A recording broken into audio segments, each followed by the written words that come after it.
네, 우리 함께 인사하겠습니다. 아까 인사했지만, 네, 한 번 더 우리 손바닥 보여주면서, 네, 평안의 의미로 이렇게 하이파이브 멀지만, 네, 인사하겠습니다. 할렐루야, 할렐루야, 할렐루야, 할렐루야.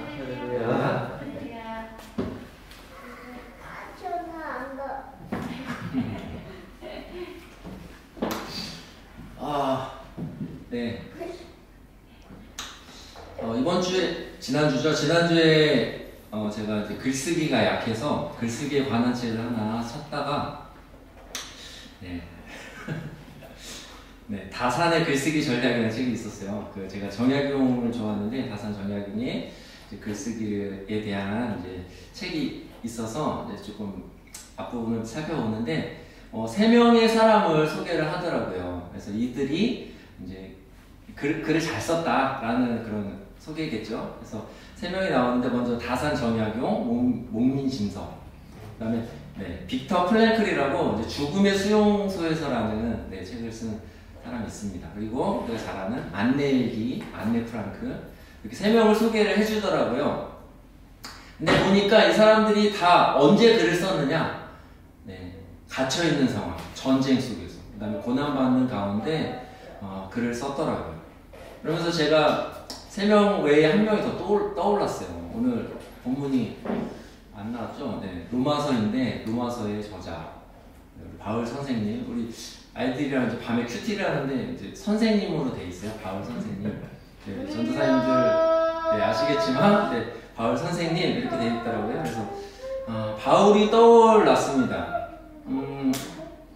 찾아보니까 많은 서신서들이 있지만, 한 7개 정도는 옥중에서, 네, 이제, 친필로 써서 성도들에게 문안하는 그런 편지들이, 네, 있죠. 잘 아실 거예요. 그러면서, 참, 어려운 가운데 이런 사람들은 이렇게 글을 쓰면서, 네, 이렇게 글을 썼던 것 같아요. 근데, 제가 조금 더 고민해 보니까, 그냥 그 어려운 가운데 머무르는 사람은 기억이 되지 않더라고요. 네. 우리가 아는 분들 중에, 아는 분들 중에 옥에 갇힌 분들이 있으면 좀 좋진 않지만, 감옥에 지금 많이 계신 그런 수감자들, 네, 이제 옥에 계신 분들, 감옥에 계신 분들 중에서 우리가, 그 사람 정말 힘들게 살고 있어, 이렇게 기억하는 분들이 많지는 않을 거예요. 아마 거의 없지 않을까 생각이 돼요. 지금도, 네, 교도소에 많은 분들이 지금 수감되어 있는데, 우리가 그들 중에 많은 사람을 기억하지는 않잖아요. 반대로 보니까, 고난 중에서 자신의 사명을 다하는 사람은 기억이 되더라고요. 아까 말씀드린 그 3명의 사람, 그 다음에 많은 서신서를 쓰신 바울 선생님도 마찬가지인 것 같아요. 이들은 아주 극소수이지만, 이 사람들은 고난 중에도 자기가 맡은 바, 자기가 해야 될 일들을 열심히 했다는 겁니다. 그래서 누군가는 기억이 된다는 거예요. 그렇게 많은 사람들, 많은 옥중에서 지내는 사람들 중에서 많은 사람, 대다수의 사람들은 우리의 기억에 있지 않지만, 그 중에 극소수의 몇몇 사람들은 우리가 기억할 수 있을 정도로, 네, 위대한 일들을 해내고 있다는 거죠. 우리도 마찬가지입니다. 누군가에게, 네, 내가 기억되기를 원하고, 또 훌륭한 사람들이 되고 싶은 그런 마음들이 아마 각자 다 가지고 계실 거예요. 위인까지는 아니더라도, 네, 누군가에게 영향력을 끼치고 싶어 하겠죠. 그리고 우리 그리스도인이라면 선한 영향력을 다 끼치고 싶어 한다고 생각합니다. 아까 그 말씀드린 3사람, 그리고 바울 선생님까지, 이들은 글쓰기를 잘해서, 네, 어쨌든 책이 남아있으니까요, 지금까지. 글쓰기를 잘해서 알려졌어요. 그리고 우리가 기억하는 사람들이 됐습니다. 그래서 제가 고민을 했어요. 나도 글쓰기를 잘해야지 나중에 이게 기억이 되나? 제가 이제 존경하는, 네, 목사님도, 네, 매주 글을 쓰세요. 설교 위에 매주 글을 쓰셔서, 네, 이 주보에 2페이지를 항상 매주 끊임없이, 제가 어젠가 유튜브를 잠깐 봤더니 벌써 1800인가 막 넘어가고 있어요. 그러니까, 네, 몇십 년 동안 계속 쓰신 거죠. 자신이 없더라고요. 그렇게 하기가.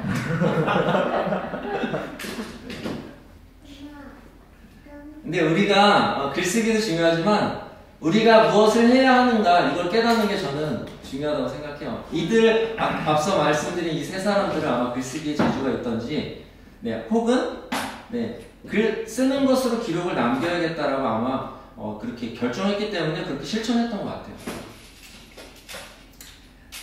우리가 뭐 글쓰기가 아니더라도 우리가 할 수 있는 일이 있습니다. 그것들을 우리가 해나가면 되는 것 같아요. 우리가 이 세 사람의 지금 네 사람, 바울까지 네 사람 잠깐 제가 말씀드렸는데 이들의 공통점이 있습니다. 공통점은 소망을 잃지 않았다는 거예요. 어려운 가운데 옥중에서 고난받고 있을 때, 핍박받고 있을 때 이들은 소망을 잃지 않았다는 겁니다. 그리고 이들이 가진 소망의 공통점은 자신뿐만 아니라 그 글을 읽는 사람들에게까지도 소망을 가지게 한다는 거예요. 오늘 말씀도 마찬가지잖아요. 소망에 대해서 말씀하고 계십니다. 무기력하고 아무것도 할 수 없을 것 같은 환난을 만났을 때, 어려운 일을 마주했을 때 그럴 때는 정말로 이성적으로 생각하기 어려울 수도 있을 것 같아요. 그런데 오늘 말씀은요, 그럴 때에도 성령님께서 우리를 인내할 수 있도록 하시고 그 상황을 연단으로 여길 수 있도록 하시고 마침내는 우리가 바라는 그 소망까지도 이루게 하신다는 말씀이에요. 인스타에서 한 글귀를 봤어요. 이 책도 제가 책에 관심이 많은데 쓰고 있는 걸 별로 끈질게 못해야 하는 것 같아요. 오늘 인스타에서 한 책을 봤는데요. 제목이 쓰러진 김에 엎드려 하나님을 만났다예요. 제목이 되게 좋죠. 근데 여기 이제 갈무리를 해놓은 게 있어요. 한 인스타 보면 한 5-6페이지 이렇게 사진 올릴 수 있잖아요. 거기 이렇게 써있더라고요. 하나님은 사명을 주신 적이 없다.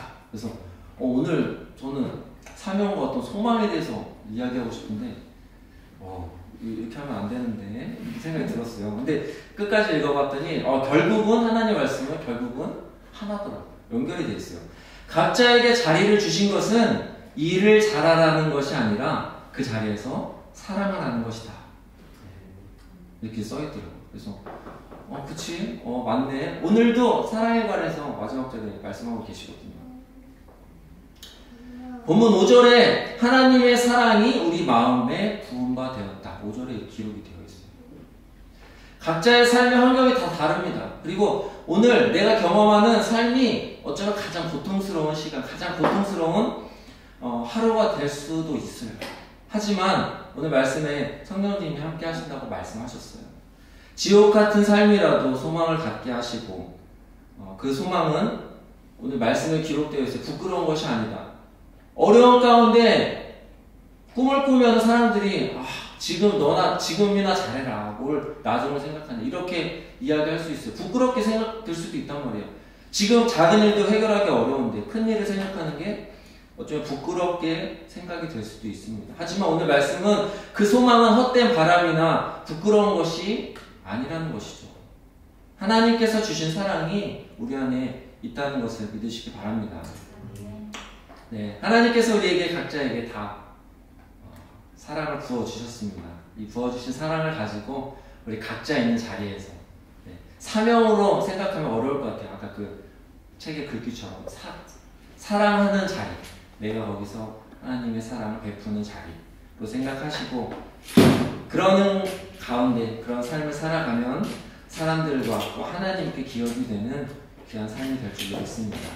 그런 삶을 살아가시는 여러분들이 되시기를 주님의 이름으로 축복합니다. 기도하겠습니다. 하나님 감사합니다. 우리에게 소망의 말씀, 또 사랑하라는 말씀을 우리에게 주셨습니다.